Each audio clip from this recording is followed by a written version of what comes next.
प्रभात रंजन जी। राधे राधे। महाराज जी दंडवत प्रणाम।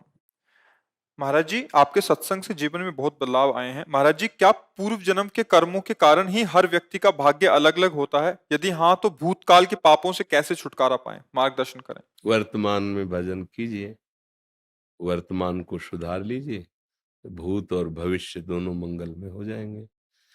अगर वर्तमान बिगड़ गया तो भूत बन के लगेगा ही। भूत बन के लगे, भूत जिसके ऊपर लगता है चैन से रहने देता है क्या? तो भूत का कर्म भूत जैसा ही है। जो शुभ और अशुभ कर्म है वो दोनों दुख देते रहते हैं। आप न आवे ताहि पे ताहि तहां ले जाए। जहां जिस तरह का कष्ट विधान लिखा है वो वहीं वैसे दंड भोगता रहता है। तो हमारा मनुष्य शरीर कोई पशु शरीर थोड़ी कि हम केवल उसी भूत के विधान से जिए। हम वर्तमान में नया भाग्य रचेंगे, हम वर्तमान में परम मंगल विधान रचेंगे। ये छूट है मनुष्य जन्म में, और किसी में नहीं। 83,99,999 योनियों में ये छूट नहीं, ये केवल एक मनुष्य। इसीलिए शास्त्रों में कहा गया है, दुर्लभो मानुषो देहो। बड़ा दुर्लभ, बड़े भाग मानुष तन पावा। इसकी बड़ी महिमा है। इसी बात की महिमा है कि हम ऐसे सत आचरण करें, ऐसा भजन करें कि हमारा पूर्व का सारा पाप नष्ट हो जाए, आगे हम सुख में जीवन व्यतीत करें। पर वो मंगल धर्म आचरण से, भजन से होगा। मनमानी आचरण से, पापाचरण से और गंदा हो जाएगा, फिर भोग भोगने पड़ते हैं। परहित की भावना, नाम जप का अभ्यास, पवित्र आहार विहार विचार, सब ठीक हो जाएगा। अगर पूर्व के कर्म नष्ट ना होते तो भगवत प्राप्ति किसी को होती ही नहीं, क्योंकि पूर्व के कर्मों में थोड़ी लिखा हुआ कि इसको भगवत प्राप्ति होगी। वो तो वर्तमान के भजन से भगवत प्राप्ति होती है।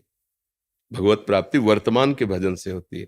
तो हमारे भाग्य में तो नहीं लिखा कि हम वृंदावन वास करें, भगवत प्राप्ति करें, लेकिन गुरु कृपा हुई, संत कृपा हुई और ये पता चला कि जीवन का लाभ भगवत प्राप्ति है, तो सत्संग मिलने लगा और उससे हमारी भजन में रुचि हुई। भजन ने हमारे भाग्य का परिवर्तन शुरू कर दिया। ये पूर्व कर्म शरीर को दंड देंगे, शरीर को रोग ग्रसित करेंगे, निंदा होगी, अपमान, ये सब होगा। लेकिन वर्तमान का भजन ऐसा ज्ञान प्रदान कर दिया कि निंदा का प्रभाव नहीं, कष्ट का प्रभाव नहीं, आनंदमय ये जीवन, और शरीर छूटने के बाद प्रभु की प्राप्ति, मंगल हो गया। अगर भजन ना करे तो फिर और किसी कर्म में सामर्थ्य नहीं है कि कर्म, जैसे गंदे हाथ को नाली के जल से, नाली के पानी से धोए तो साफ थोड़ी माना जाएगा। ऐसे ही वासनात्मक कर्म, और उससे हम पुराने कर्मों को नष्ट नहीं कर पाएंगे। भागवतिक कर्म में जैसे निर्मल गंगा जल से धोए तो परम पवित्र हो गए, ऐसे भागवतिक ऐसे कर्म हो भागवत धर्म के, कि वो कर्मों का नाश करके हमारा भविष्य मंगलमय हो जाए। क्योंकि भगवान मंगलमय है, मंगल भवन है ना। तो अमंगलहारी जितने पीछे थे सब अमंगल नष्ट कर देंगे, वो आगे सब मंगल ही मंगल हो जाएगा। तो भाव को भाव अनख आलसहु, नाम जपत मंगल दिस। नाम जप करो भगवान का, बुजुर्गों की सेवा करो, असहाय की सहायता करो, बड़ी जल्दी पूर्व अशुभ नष्ट हो जाएंगे। दूसरों को सुख देने की भावना ये बहुत काम लग। परहित सरिस धर्म नहीं भाई, और पर पीड़ा सम नहीं अगम। जो दूसरों को दुख दे करके सुखी होना चाहते हैं, बहुत भूल कर रहे हैं, कभी सुखी नहीं हो पाएंगे। जो खुद दुख सहकर दूसरों को सुख देना चाहते हैं, आगे उनको कभी दुख नहीं मिलेगा, कोई भी दुख उन्हें परास्त नहीं कर पाएगा। इसलिए नाम जप करो, अच्छे आचरण करो। साहिल गुप्ता जी। महाराज जी, आपके चरणों में कोटि कोटि प्रणाम। महाराज जी, गुरु प्रदत्त मंत्र का जाप करते समय मन की स्थिति और चिंतन कैसा होना चाहिए? मंत्र में होना चाहिए, मंत्र के आराध्य देव में होना चाहिए। जैसे मंत्र तो बताया नहीं जाता, जैसे हम राधा जप रहे हैं तो हमारे मानस पटल पर भी लिखा हुआ है राधा, अंदर भी चल रहा है राधा, श्रवणेंद्र में भी सुनाई दे रहा है राधा, तो हम राधा मय हो रहे हैं। वही सुनाई दे रहा, वही दिखाई दे रहा, उसी के चिंतन में। पर ये ऐसी स्थिति अभ्यास से आएगी, 2-4 दिन में थोड़ी आ जाएगी। तो क्या करना है कि हम नाम जब प्रधानता जीव से करें। यज्जिभ्यागे वर्तते नाम तुभ्यम। राधा राधा। मन गलत सोचेगा, मन गलत चिंतन करवाएगा, भागेगा, उसकी तुम्हें कोई परेशानी नहीं। नाम जीव में चल रहा है, अब ये सब संभाल लेगा। ऐसे मंत्राकार वृत्ति होना। और फिर इसके आगे जिसका मंत्र है वो अधिष्ठात्र इष्ट देव सामने उसके दिखाई दे रहा, मंत्र चल रहा है। फिर इसके आगे उसी की लीला में प्रवेश, जीते जी शरीर में रहते हुए भी शरीर भाव का त्याग करके भाव दे से हर समय प्रभु की लीला में प्रवेश पा। तो ये स्थितियां, भूमिकाएं हैं आगे बढ़ने की।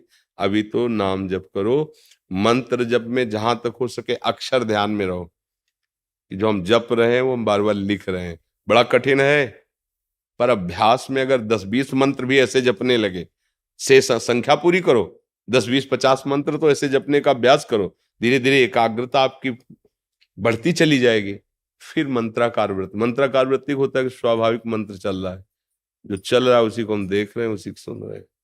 ये बहुत जल्दी भगवत साक्षात्कार कराता है, पर ऐसा होना कठिन है। 2-4 मंत्र चलने के बाद भाग जाएगा संसार में मन, नहीं, बार बार खींच के लाओ, उसको अभ्यास करो। जब खींचोगे तो जलन पैदा करेगा, और अगर संत संग नहीं तो जलन सह नहीं पाओगे, फिर कोई पापाचरण हो, फिर अरुचि हो जाएगी।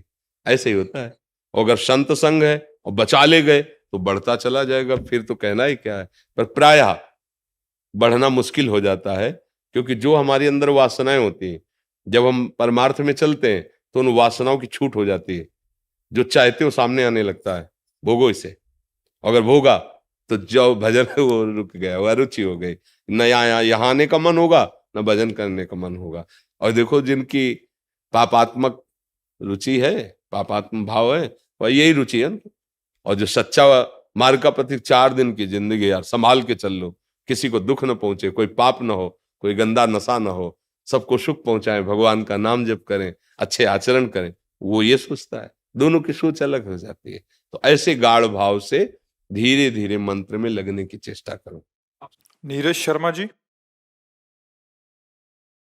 कोटि कोटि प्रणाम महाराज श्री। महाराज जी, मैं राम कथा वाचक व फरीदाबाद से विधायक हूँ। मेरे पास किसी समस्या के लिए एक पक्ष आता है और मुझे उसकी मदद करनी पड़ती है, तो क्या दूसरे पक्ष के साथ अन्याय है? ये आपको देखना पड़ेगा कि जिस पक्ष का आप संग कर रहे हैं वो धर्मयुक्त है, वो हमारे भागवतिक संविधान से ठीक है, वो हमारे राजकीय संविधान से ठीक है। अगर ठीक है तो हम पक्ष लेते हैं, इसको बता देते हैं कि आप हमारे पास आए हो, हम उत्तम सलाह देंगे, पहले आप अपने आचरणों को सुधारिए, फिर हम आपको सपोर्ट करेंगे। अगर आचरण हमारे राजकीय विधान के प्रतिकूल है या शास्त्रीय विधान के प्रतिकूल है तो हम आपका सहयोग नहीं कर पाएंगे। अगर अधर्म का पक्ष देंगे तो फिर आपका सहयोग नहीं होगा, अधर्म में सम्मिलित होंगे। आप हमारे पास आए हो, अगर आप, हमें लगता है कि जिस बात का आप सहयोग मांग रहे हो वो शास्त्र सम्मत है और हमारे राज्य की विधान कानून के अंतर्गत है, क्योंकि आपने एक पद का नाम लिया तो राज्य की विधान से सम्मानित पद है। जितने भी लोग आपकी सेवा में आते हैं उनमें ऐसा आपका व्यवहार है जैसे एक घर का बड़ा बुजुर्ग अपने बच्चों से प्यार करता है।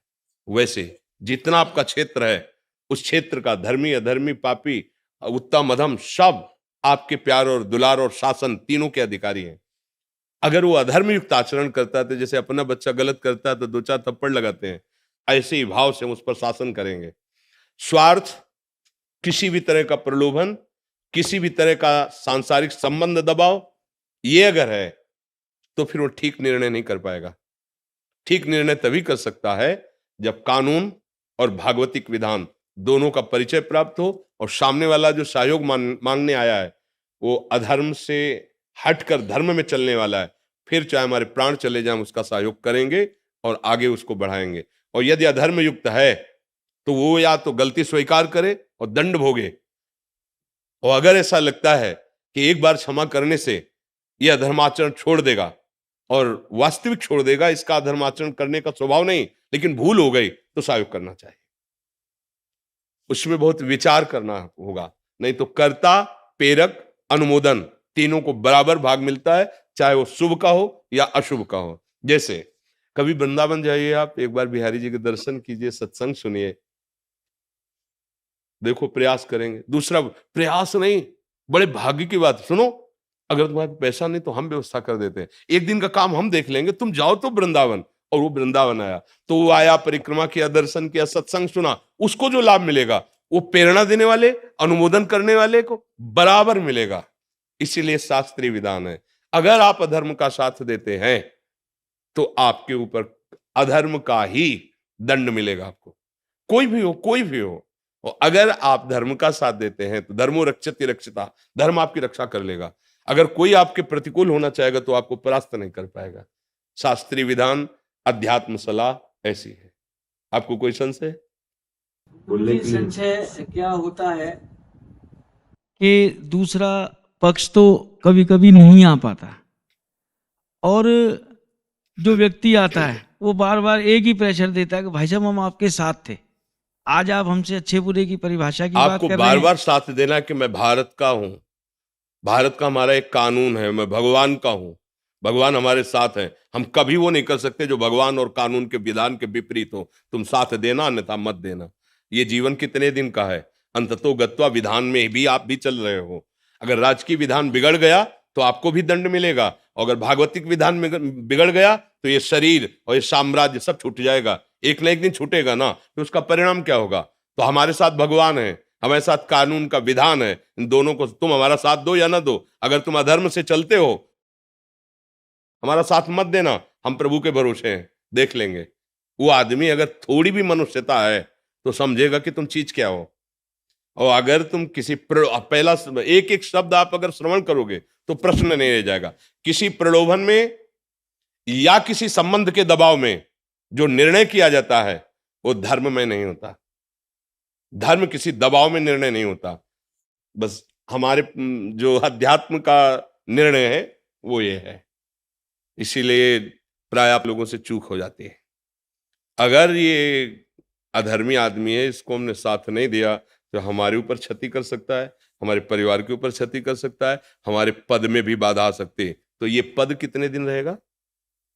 ये पद कितने दिन रहेगा? ये शरीर कितने, ये अविनाशी है क्या? वो पद अविनाशी है क्या? अगर सही से चलोगे तो इस पद का प्रयोग करते हुए अविनाशी परब्रह्म परमात्मा को प्रसन्न कर लोगे। क्योंकि चाहे 10 लोगों की सेवा हो, चाहे 1000 लोगों की सेवा हो तो प्रभु की ही रही ना। प्रभु को आप अपने साथ नहीं देख पाएंगे।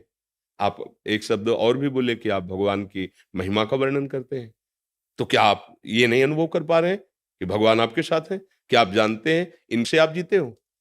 आप, भगवान ने आपको पद दिया है, इसलिए सबकी मति फेर कर आपको जिताएंगे। वो ईश्वर है, सबके ऊपर शासन है। आप धर्म में चलते हो ना, वो जा रहा है डालने दूसरी जगह, लेकिन रास्ते में उसका दिमाग बदल गया। ईमानदार और सच्चा आदमी तो यही है यार, हम गलत थे इसलिए साथ नहीं दिया। लेकिन सच्चा आदमी यदि हमारे प्रदेश में ऐसा रहेगा ना कि अगर ये रहा, वो जाके तुम्हारे में डालेगा। है विरोधी वृत्ति लेकिन वो डालेगा, क्योंकि धर्म जबरदस्ती उसको अनुकूल बना लेता है। इसलिए हमारी तो जो यही भावना रहेगी, हम इस विषय में कभी सलाह नहीं दे सकते। वो बात नहीं बनेगी, वो ठीक नहीं। वो आपके परिवार के लिए भी हानिकारक होगा और परमार्थ के लिए भी हानिकारक होगा, पक्की बात है जी। बसंत में गुरुजी करता तो मैं यही था, डर के करता था। आज के बाद ये निर्णय और स्ट्रांग हो जाएगा जी बिल्कुल। और अगर निर्णय स्ट्रांग है तो हमारी एक बात याद रखना, वो अनंत सामर्थ्यशाली भगवान तुम्हारे साथ, इस बात का अनुभव भी करो। वो है, देखते हैं कौन क्या बिगाड़ लेता है। वो है, सब जगह है, तो जहां मैं हूं वहां भी है। सबका है तो मेरा भी है, सब में है तो मेरे में भी है। सर्व सामर्थ्यशाली है तो फिर क्या डरना है। सर्वत्र सर्वत्र सर्वज्ञ सर्वशक्तिमान जिसका आश्रय लिया, ऐसे थोड़ी, ऐसे कोई कोई डायलॉग थोड़ी है। केवल जिंदगी है, जिंदगी। मृत्यु क्या चीज होती है देखा है, और कृपा क्या चीज होती है ये देखा है, और दोनों के बीच का युद्ध क्या होता है वो भी देख रहे हैं। इसलिए सत्य में चलो यार, चाहे 2 दिन जियो क्या मतलब, 1000 दिन जी के क्या करेंगे? पापाचरण करते हुए 1000 दिन जिए तो क्या फायदा? एक श्वासो राधा बोलो, सत्य में चले जाओ तो पहुंच जाओगे धाम, पहुंच जाओगे प्रभु के धाम। देखो, त्रिभुवन का सबसे बड़ा जो देवलोक तक पद माना गया, उसके ऊपर भी प्रजापति हैं और फिर परमेष्ठी पद है, देवराज इंद्र पद। महाराज नहुष ने यज्ञ और पुण्य प्रताप से योग्यता प्राप्त की थी, देवराज इंद्र पद की, देवराज इंद्र पद। अवसर आया, देवताओं ने प्रार्थना की, तो उनका प्रभु मेरी सामर्थ्य नहीं है कि मैं अग्निदेव को आज्ञा करूं, वायुदेव को आज्ञा करूं, प्रभु मैं डरता हूं इस बात से। बोले नहीं, मैं सब देवता मिलकर तुम्हें आशीर्वाद देते हैं, जो तुम्हारे सामने होगा उसकी आदि शक्ति तुम में आ जाएगी, और तुम्हारा पुण्य तो है तो तुम सब पे शासन कर सकते हो। पहले ऐसे हुए, अब जब देवराज इंद्र पद पे बैठे तो भूल गए वो वाली बात। नहीं, एक जन साधारण आदमी के दरवाजे पे भी जान के नहीं कहा जाता भैया मैं आपका ही सेवक हूं। और जब गद्दी पे बैठे तब उन्होंने ब्रह्म ऋषियों से कहा पालकी में लगो, त्रिभुवनपति है ना पाल। तो ब्रह्म ऋषियों ने कहा आज तक कोई ऐसे इंद्र ने अभद्रता नहीं की कि संत महात्माओं को पालकी में जोते। और देवराज इंद्र के महल में उनकी जो अर्धांगिनी थी, पत्नी थी, जगत पूज्या है, उनके साथ कुदृष्टि का भाव आ गया। जानते हो क्या बने? सीधे पोस्ट हुआ उनका, देवराज इंद्र से अजगर की योनि। ग्रंथ में पढ़ लो, देवराज इंद्र से अजगर की योनि। भूखे, केवल वायु का आहार, बड़ी मुश्किल से कभी नियत समय रखा गया था, उस पहर में कोई जीव फंस जाए तो भले वो खा ले, नहीं तो भूखे। देवराज इंद्र पद, और कितना निकृष्ट स्वरूप। भैया हम लोगों के तो बहुत छोटे छोटे पद हैं, अगर हमसे बिगड़ गए, देवराज इंद्र पद और सीधे वहां आपका पोस्ट हुआ अजगर योनि में। इसलिए बहुत सावधान, ये पद नहीं रहेगा, ये शरीर नहीं रहेगा, लेकिन धर्म रहेगा, सत्य रहेगा, भगवान का नाम रहेगा। हिम्मत रखो, जिस दिन मरना है उसी दिन मरना है, जिस दिन जो होना है उसी दिन होना है, उसके लिए चिंता क्या करना। हरि शरणम हरि शरणम। हमारी तो एक ही बात समझ में आती, तेरे किए सब होगा, और तू नहीं चाहेगा तो कोई कुछ नहीं कर सकता। इसलिए मैं निर्भय हूं, निश्चिंत हूं, निशोक हूं। केवल वाणी की बात नहीं होती, ये छाती की बात होती है। हाँ, अनुभव करो, तुम्हारे अंदर बैठा हुआ है। 5 वर्ष के प्रहलाद जी हैं, हिरण्यकश्यप जैसा दुर्दांत त्रिभुवनपति, अब कहां तेरा हरि, कहां तेरा हरि, बांध दिया खंबे, कहां तेरा हरि। इस खंबे में भी है, तेरे में भी है, जिस तलवार से मारना चाहता है इसमें भी है।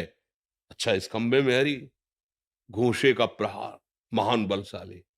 ऐसा भगवान का रूप ना कहीं पुराणों में लिखा था, ना वेदों में लिखा था, ना किसी ने, किसी महात्मा ने ऐसी भावना भी नहीं की थी। एक अलौकिक रूप, और ऐसी दहाड़ मारते हुए निकले कि तलवार ढाल गिर गई, मूर्छित होके गिर गया। भगवान का अपने 5 वर्ष के भक्त प्रहलाद के लिए भगवान ने वो अद्भुत रूप, कोई देवता ऐसा नहीं था जो कांप न रहा हो भगवान के रूप को देख के। वो इतने सुकुमार, इतने सुंदर भगवान, इतने आवेश में ऐसा नरसिंह रूप। वही भगवान हमारे भी है, वही भगवान आपके भी है। डरना क्या है? जो होगा हमारे कर्म का फल, अगर भगवान भगवाना चाहते हैं तो वो चाहे जैसे चलो भोगना पड़ेगा, फिर डरना क्या है? बहादुर की बात चलो धर्म में, तो हमें लगता है यहां भी मंगल होगा और वहां भी मंगल होगा। अधर्माचरण न यहाँ सुख देता है, ना परलोक में सुख देता है। नागेंद्र वर्मा जी, राधा वल्लभ फिर गए। महाराज जी आपके चरणों में कोटि कोटि प्रणाम। महाराज जी मेरा एक संशय है, महाराज जी हम रुपया ब्याज पर देते हैं, यही काम से हमारा परिवार का खर्च और बाकी सब चलता है, लेकिन अब मन में आपका सत्संग सुन के थोड़ी विचलता आ रही है कि ब्याज का पैसा कहीं हमारे लिए पाप का साधन तो नहीं बन रहा, हमारी गति बैंक क्या के होगी? ब्याज से तो लाखों लोगों का जीवन चलता है ना। प्रायः जो देखने में आता है कि लाखों लोग, करोड़ों लोग बैंक के ब्याज से अपना जीवन निर्वाह करते होंगे, कि जो कि जैसे धन आदि एकत्रित करके फिर वृंदावन भी वास कर रहे हैं लोग, तो प्रायः बैंक के ब्याज से ही तो चल रहा है। तो ये जो ब्याज की निंदा की गई है, वो पूर्व में जैसे जमींदार लोग होते थे ना, 500 रुपए दिए, 500 का वो ब्याज वापस किया, वो ब्याज के ब्याज ऐसे चढ़ा देते थे को कितनी बार 500 दे ले, पर वो मुक्त नहीं होगा। तो इस तरह के जो गलत व्यवहार जनित ब्याज का भाव रख करके शोषण किया जाता था, उसके लिए है। जैसे बैंक से भी आप कर्जा लो तो वहां भी तो आपको उसमें प्रतिशत में होता है ना कि इतने हाँ, लोन जैसे, या आप बैंक में धन दो तो इतने प्रतिशत आपको ब्याज मिलेगा, ऐसा होता है ना। अगर इस तरह का है, आपका शोषण का भाव नहीं है जो सरकारी विधान से चलता है, तो मुझे लगता है कि चाहे बैंक से ले चाहे आपसे ले। ऐसा नहीं है ऐसा नहीं है, लेकिन कई लोग ऐसा करते हैं, उनको देखकर मेरे मन में ऐसा भाव आ गया कि कहीं मैं ना पाप में जैसे। नहीं, हमारा जो उद्देश्य था कहने का, वो हमने गांव में देखा है कि ज्यादा बड़ी रकम तो किसान गरीब आदमी ले ही नहीं सकता। 2000 4000, अभी की बात नहीं, पहले की कह रहा हूँ, 2000 4000, तो उस समय जैसे था कि वो 100 रुपए में 10 रुपए ब्याज लगाते थे, क्योंकि महीने में 100 रुपए में 10 रुपए।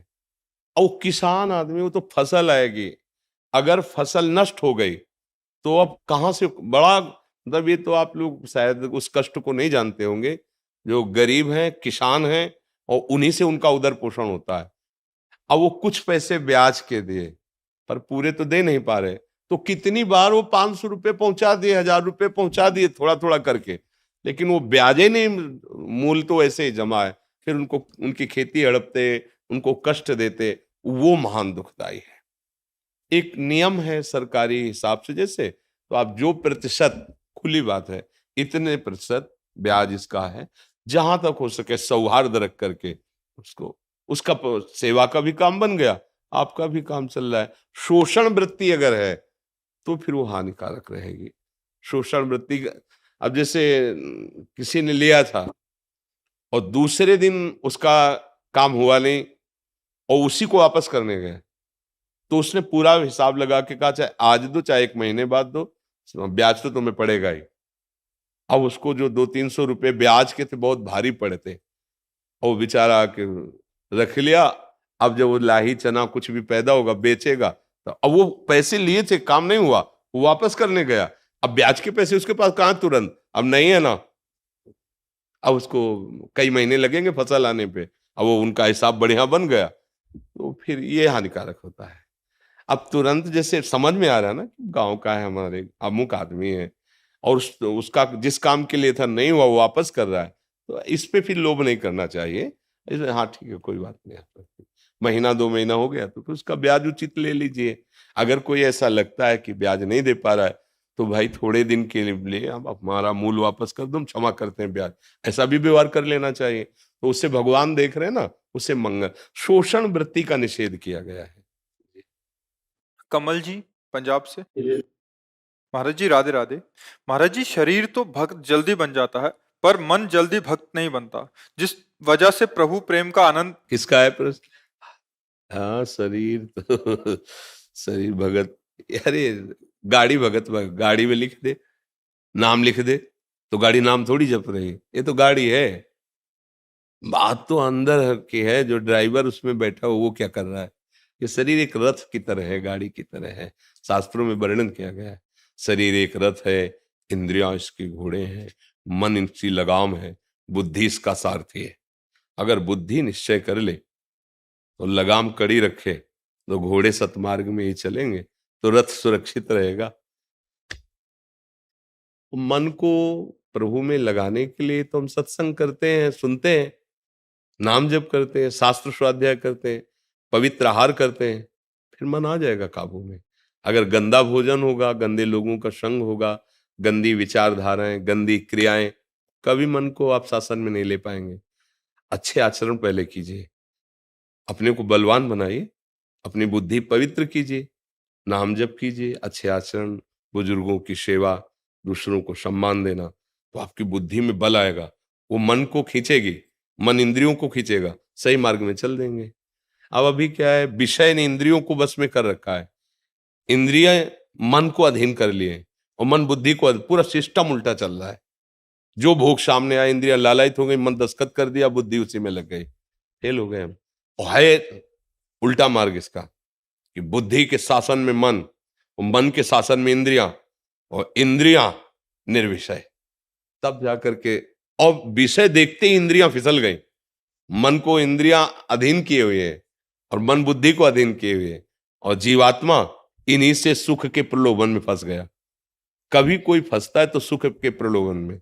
सुख स्वरूप जीवात्मा सुख सिंधु भगवान को भूल करके मन, बुद्धि, इंद्रिय इनके भुलावे में आके विषयों में लग गया है। तुम्हें बड़ा सुख मिलेगा ये देख लो, तुम्हें बड़ा सुख मिलेगा ये खा लो, तुम्हें बड़ा सुख मिलेगा ये भोग लो। तो वो गलत सलाह होने के कारण वो इन्हीं में राजी हो। अगर वो अपने में जाग जाए कि ये तो गलत है, ये तो हमको दुख दे रहे हैं और हमको सलाह देते हैं सुख की, फसाद, बस यहीं से साधना प्रारंभ हो। इसी को तो साधना कहते हैं। अब डोरी वो खींची, अब जलन पैदा हुई, मन बदमाशी करने लगा, जलने लगा, उसको सह जाओ। जो सह गया तो महात्मा, और टूट गया तो फिर विषय सहना पड़ेगा। सहत सहत बाढ़े भगत गृह तन गुरु हितगार। अगर सहोगे, नाम जप करोगे, पवित्र आचरण करोगे तो धीरे धीरे मन तुम्हारा साथ देने लगेगा। मन न साथ देता तो तुम यहाँ आते क्या? मन ने तो साथ दिया ना, मन ने ही तो साथ दिया, तभी तुम पकड़ पा रहे हो मन को, तभी तुम उसकी कमी बता पा रहे हो। इसका मतलब कुछ तो साथ दे रहा है, एकदम खिलाफ नहीं है। अब उसको धीरे से हमें फुसलाना भी है और डांटना भी, दोनों कार्य करने हैं। अगर ज्यादा डांट दोगे तो नहीं संभाल पाओगे, और ज्यादा फुसलाओगे तो भी नहीं संभाल पाओगे। कभी कभी उसके अनुसार भी चलना पड़ता है। मन कह रहा है कि आज यार चाट रो ये ऐसे ऐसे, हाँ ठीक है, अगर पैसे हैं हम खरीद लाते, प्रभु को भोग लगाते और पा लेते हैं। अच्छा देखो तुमने कहा था हम ले आए, अब चलो 11 माला नाम जप करो। तो उससे भी फुसला के अपने, अब एकदम विरोध कर दोगे तो नहीं रोक सकते, ये प्रचंड है नहीं? अपने में आ जाए तो ये इतना डिप्रेशन में कर दे कि भयभीत हो जाओ आप। तो इसको फुसला के लगाना है, थोड़ा प्रलोभन, थोड़ी डांट भी। गंदे आचरणों की तरफ नहीं, शास्त्र सम्मत धर्मयुक्त है, दस्तखत कर दो, हाँ ठीक, ये खा लेते हैं, पी लेते हैं, भोग लेते हैं, क्योंकि धर्मयुक्त भी विषय तो है। तो धर्मयुक्त विषय भोगने में उसका सहयोग करो, और अधर्म आचरण के लिए उसको डांट लगाओ, और नाम जप करो तो धीरे धीरे कंट्रोल हो जाए। धीरे धीरे अभ्यास और वैराग्य से, अधर्माचरण का जो त्याग है वो वैराग्य है, और नाम जप आदि धर्माचरण ये अभ्यास और वैराग्य से मन को हम अपने शासन में ले सकते हैं, पर बहुत काल तक अभ्यास करने पर। ये नहीं कि 4 दिन अभ्यास करें जी। मनोज कुमार त्रिपाठी जी, राधे राधे श्री हरिवंश। सदगुरुदेव भगवान, सादर चरण वंदन।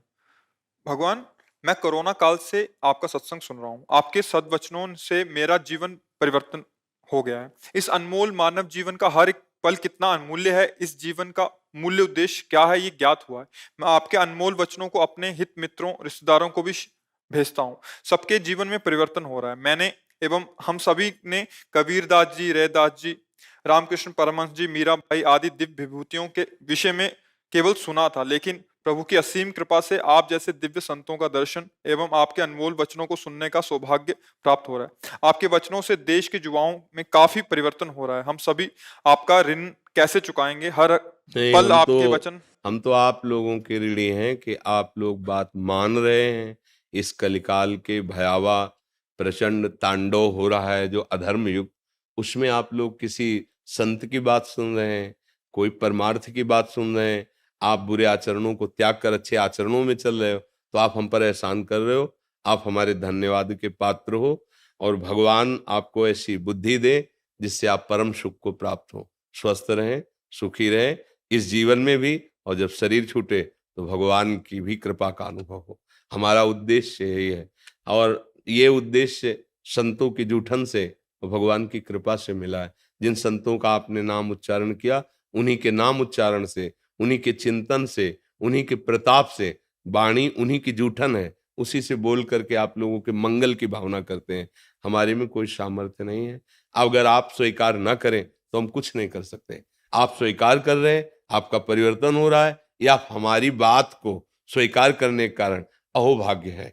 आपका धन्य भाग्य है कि आप हमारी बात मान रहे हैं, बस इतना है। आपका पूरा सहयोग है उसमें, हमारी कोई बात नहीं। अगर आप ना सुने, आप ना स्वीकार करें, तो हम बोलते रहे क्या काम में आएगा। आप स्वीकार करें, आपका परिवर्तन हो रहा है, तो इससे हमें भी लग रहा है कि जैसे भी है हमारा जीवन सार्थक है।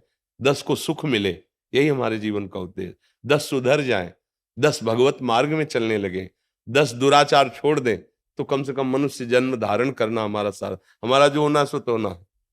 लेकिन इस संसार में जन्मे, इस संसार का अन्न खाया, इस संसार के वस्त्र पहने, इस संसार के समाज में रहे, तो समाज का मंगल हो, समाज सुखी हो, समाज आनंदित हो। ये तभी हो सकता है जब आप हमारी बात माने। आप बात मान रहे हैं, इसलिए हम प्रणाम करते हैं। आप धन्यवाद के पात्र हैं बात मानने के कारण। तो भगवान की कृपा निश्चित है, तभी आप बात मान रहे हैं। इसलिए धन्यवाद के पात्र इधर नहीं, आप लोग हैं जो आप बात मान रहे हैं। नहीं, यह कलयुग चल रहा है, कौन बाबा जी की बात सुने, कौन बाबा जी की बात माने। ऐसा उसका माया का आकर्षण है, ऐसे गलत आचरणों में मन लगा हुआ है, ये सब बकवास समझते हैं। शास्त्र और शास्त्र समस्त वाणी को आज के आधुनिक यंत्रों में विचरण करने वाले मन बुद्धि वाले इसे सब ऐसा समझते हैं, सब काल्पनिक है। आप मान रहे हैं, आपका परिवर्तन हो रहा है, ये भगवान की कृपा है और आपके अहोभाग्य हैं, धन्य भाग हैं। क्योंकि बिना भगवान की कृपा के ना तो शब्द सुनने को मिल सकते हैं और ना उनको आचरण में उतारने की भावना आ सकती है। अतिशय कृपा राम की हुई, पांव दे या मार्ग सोई। इस मार्ग में कदम वही बढ़ाता है जो भगवान का कृपा पात्र है। आप सबके ऊपर भगवान की कृपा है जी। कुशाग्र मिश्रा जी, कानपुर से। श्री हरिवंश। महाराज जी, आपके चरणों में प्रणाम। गुरुदेव, अब लो नसानी अब ना सही हो, ये संकल्प बार बार लेने पर भी अब ऐसी स्थिति है कि ये बार बार भावना लिए नहीं जाता है, तो एक बार लिया जाता है, पर ये तभी माना जाता है कि आप ले लिए। पूरे पद में एक बहुत खास बात गोस्वामी जी ने कही, पायो नाम चारु चिंतामणि उर करते न खसई हो, अब लो नशानी अब ना नसई हो। राम कृपा भव निशा सिरानी, जागे पुनि न दसई हो, अब लो नशानी अब न। हे प्रभु, बहुत हो गया, आपसे बिछुड़ कर, आपसे भूल कर, मनमानी आचरण करके बहुत भटकता रहा। अब नहीं, अब नहीं। कब हो सकता है? जब भगवत कृपा का अनुभव करते हुए नाम निरंतर जप करें। हमारी प्रार्थना, हमारे हृदय की बात, यदि नाम नहीं है तो चाहे जितनी बार कसम खाओ, ये बहुत बलवान मन और इंद्रियां हैं। ये विषयों के सानिध्य में इतना मन व्याकुल कर देगा कि आप सब ज्ञान विज्ञान भूल जाएंगे और उसमें आसक्त हो जाएंगे। बचा सकता है तो भगवान का नाम। पायो नाम चारु चिंतामणि। आहा, इतना सुंदर चिंतामणि है कि चिंतित करते ही अपार सामर्थ्य प्रदान करता है। काम क्रोध की क्या बात है, भगवान को भी अधीन करा दे, ऐसा नाम है। नामी को भी अधीन करा दे। बस ये बात समझ में आ जाए।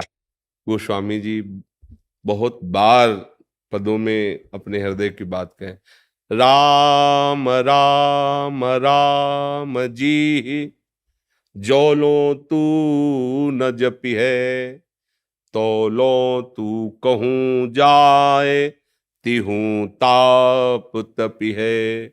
सुरसरि तीर बिन नीर दुख पाई है, सुर तरु तरे तो ही दारिद सताई है। चाहे जहां भाग चल के जाओ, यदि नाम जप नहीं हो रहा, कुछ छूटिबे के जतन विशेष बांधे जाएगो, होए है विष भोजन जो सुधा सान खाएगो। जागत बागत सपने उन सुख सोए, जुग जुग जन्म जन्म जग रोइए। कुछ भी कर लो, क्योंकि कर्तृत्वाभिमान ये विकारों को पुष्ट करता है और नाम जप दैन्यता पुष्ट करता है। नाम जप उसी का निरंतर हो सकता है जो तृणादपि सुनीचेन तरुरी सहिष्णुना अमानिना मान देन तो कीर्तनी यह सदा हरि। वो हरि के नाम का कीर्तन, हरि के नाम का स्मरण वही कर सकता है जो अभिमान रहित होकर के, सहनशील होकर दूसरों को सम्मान देता रहता है, दैन्य भाव से भगवान के आश्रित रहता है। नाम स्वयं भगवत स्वरूप है, वो कृपा करके स्फुरित होता रहता है। मनमानी आचरण करे तो नाम जब चलेगा ही नहीं जिह्वा पे। नाम कोई साधारण अक्षर नहीं है, साधारण शब्द नहीं है। वो परब्रह्म परमात्मा तत्व को भी अधीन करने वाला सामर्थ्य रखता है नाम। ये जिसकी भगवत कृपा में ही बुद्धि है वही समझ सकता है, नहीं तो ऐसे ये माया प्रपंच के प्रवाह में प्रवाहित हुआ जीव क्या जाने। तो इसलिए अभी आपके ऊपर भगवान की कृपा है, जो आप साधन मार्ग को समझना चाहते हैं, चलना चाहते हैं, तो बात पकड़ लीजिए। जब तक नाम नहीं होगा तब तक निष्कामता नहीं आएगी, और निष्कामता के बिना शांति, प्रेम, ज्ञान ये सब केवल बातों में रहता है। जहां कामनाएं हैं वहां शांति नहीं है, वहां शुद्ध ज्ञान नहीं है, वहां भगवत प्रेम नहीं है। जहां काम तहां राम नहीं, जहां राम नहीं काम। अंधेरा और सूर्य एक साथ कैसे रह सकते हैं? ये ज्ञान अंधकार और भगवान का नाम, इसलिए निरंतर नाम जप करो, अज्ञान अंधकार का नाश उसी से होता है। सब सोहित निष्कामति श्री वृंदावन विश्राम कब होगा? जब श्री राधा वल्लभ लाल को हृदय ध्यान मुख नाम। बहुत बड़ा सिद्ध ये साध्य वस्तु है नाम। दो बातें इसमें खास जगह जगह हमने पाई। जपत हरि विवश तव नाम प्रतिपद विमल मनस तो ध्यानते निमिष नहीं टरिबो। दो बातें आई ना, मुख में नाम और हृदय में उनका ध्यान। इसमें आया ना, राधा वल्लभ लाल को हृदय ध्यान मुख नाम। जानकी जी अशोक वाटिका में नाम पहारू दिवसनिस और ध्यान तुम्हार कपाट। दो चीजें। फिर कोई ये अवलो नशानी अबना नशयो ये दृढ़ हो जाएगा। और जब तक ये इस बात पर ध्यान नहीं देंगे तो कसम खाओगे 2-4-10 दिन सही चलोगे, फिर प्रमाद स्थिति अपना अवसर ढूंढ लेगी। भगवत विस्मरण हुआ और विषय अपने में घसीट ले गया। इसलिए निरंतर नाम जपने के लिए महापुरुषों ने कहा है, इसीलिए कहा है कह हनुमंत विपत्ति प्रभु सोई जब तो सुमिरन भजन। नाम चल रहा है, कोई घसीटेगा भी तो आपको परास्त नहीं कर पाएगा। और घसीट तभी सकता है जब तक अहंकार है। अहम रहित को माया शब्द नहीं। जो अहम रहित हो गया वहां माया है ही नहीं, और जहां अहम है उसी का नाम माया है। जड़ चेतने ग्रंथि पड़ गई यद्यपि मृषा छूटति कठिन। नाम जप करो, भगवद आश्रित रहो, तभी दृढ़ निश्चय होगा। दृढ़ निश्चय के लिए कुछ दुर्लभ नहीं है, कुछ दुर्लभ। अरे ये सब बहुत बड़े अरे बड़े विकार खा जाएंगे, नष्ट कर देंगे, ये छोटे बच्चों को डरवाने के लिए है, सुजान जनों के लिए नहीं। सुजान कौन है? जो भगवान का भजन करते हैं, प्रभु के नाम जप में है, वो सुजान वास्तविक उनको ज्ञान हो गया है। देखो सनकादि हरिशरणम प्रतिपल। काल भी नहीं व्यापता, हर समय 5 वर्ष की अवस्था के भगवत कथा परायण। एक कथा कह रहे 3 श्रोता बन गए। निरंतर हरि स्मरण। ये देखो ज्ञान संपन्न ब्रह्मबोध संपन्न महापुरुष हैं, लेकिन उनकी दिनचर्या क्या है? तो ऐसे ही हम घर गृहस्थी के कार्य करते हुए भी प्रभु का नाम आराम से जप सकते हैं। अभी क्या हम नाम जप सकते हैं इस समय, जैसे आपसे हम बोल रहे हैं, लेकिन 1 सेकंड के लिए भी विस्मरण नहीं। कैसे? तुम सबके चेहरों में हम नाम लिख रहे हैं, यह अभ्यास है। जिधर हम दृष्टि डालते हैं हम अपने नाम को देख रहे हैं। अब हम जपने की जो प्रक्रिया है वो तो नहीं हो रही कि राधा राधा, पर भूले भी नहीं है। हर नस नाड़ी और दिमाग में वही छाया हुआ है। जैसे अभी आपको कोई अत्यंत आवश्यक कार्य हो, फोन आ जाए और आपको पता है बिल्कुल आपको जाना है, पर आप मर्यादा के अनुसार यहाँ बोल नहीं सकते, जा नहीं सकते। अब आपकी चित्तवृत्ति कैसी होगी? आप यहाँ शांत बैठे दिखाई देंगे, लेकिन आपकी चित्तवृत्ति हर क्षण जा रही होगी। ऐसे ही उपासक की हर क्षण वृत्ति कहीं भी हो प्रभु की तरफ जाती रहती है। वो अखंड तैल धारावत चिंतन तभी अव्यावृत भजनात्, वो समझ में तभी आएगा जब हृदय पवित्र होगा। डरना नहीं, निराश नहीं होना, उदास नहीं होना, बस चले चलो, बढ़े चलो। अनुभूतियां ही तुम्हें संभाल लेंगी, तुम्हारी अनुभूतियां ही तुम्हें संभाल लेंगी। तुम्हें जब अनुभव होने लगेगा भगवान प्रतिपल मेरी रक्षा कर रहा है, भगवान प्रतिपल मुझे ज्ञान दे रहा है, भगवान प्रतिपल मुझे संभाल रहा है, फिर किसी के आशीर्वाद की जरूरत नहीं पड़ेगी। अनुभूति, किसी को पुकारने की जरूरत नहीं, अन्य को। यहां कोई सहयोग देने वाला नहीं।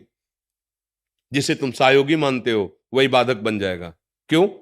क्योंकि चित्तवृत्ति में तो आएगा उसका चिंतन, भरोसा तो हमारा उसकी तरफ जाएगा। यही हमारी सबसे बड़ी बाधा है। एक भरोसा, एक बल, एक आस, विश्वास, बस गाड़ी पार। वही विविध रूपों में आके कर रहा है, बस उसी की तरफ हम देख रहे हैं। ना कोई अन्य नाम है, ना कोई रूप है, न अन्य कोई व्यक्ति है, न जड़ है, न चैतन्य है, एक ही परम सत्ता विराजमान है। कोई समझे या न समझे, सबसे हमारी समझ भली। बस अपनी अनुभूतियों को, परमार्थ में साधक अपनी अनुभूतियों का सहारा लेके चलता है। भगवत कृपावल और अपनी अनुभूतियां, उसे किसी के सहयोग की जरूरत नहीं होती। हर क्षण अनुभूतियां उसको आगे बढ़ाती रहती है। संसार में मायाग्रस्त जीव को भी भगवान की कृपा होती है, पर वो विस्मृति के गर्त में पड़ा है, तो भगवान की कृपा का अनुभव न करके अहंकार का पोषण करता है, इसलिए उसे समझ नहीं पाता है। उपासक प्रतिपल बड़ी सूक्ष्मता से प्रभु की कृपा का अनुभव करता है, उसके कदम अध्यात्म की तरफ बढ़ते चले जाते हैं, किसी के सपोर्ट की जरूरत नहीं होती।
एक माला उनको पहुंचा दे, एक माला दे आ।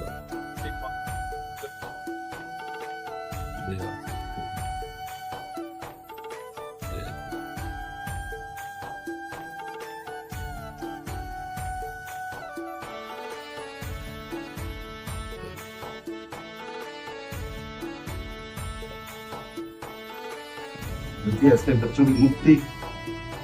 चिंता मत करो, देखो कितने भाग्य श्री जी के धाम आए, संत दर्शन कर रहे हैं। यदि इनको नाम जप ना भी कर पाओ, नाम सुनाया जाए। सुनता भी नहीं है, ना सुनता है ना दिखता है। दिखता भी नहीं, नहीं बोलता भी नहीं।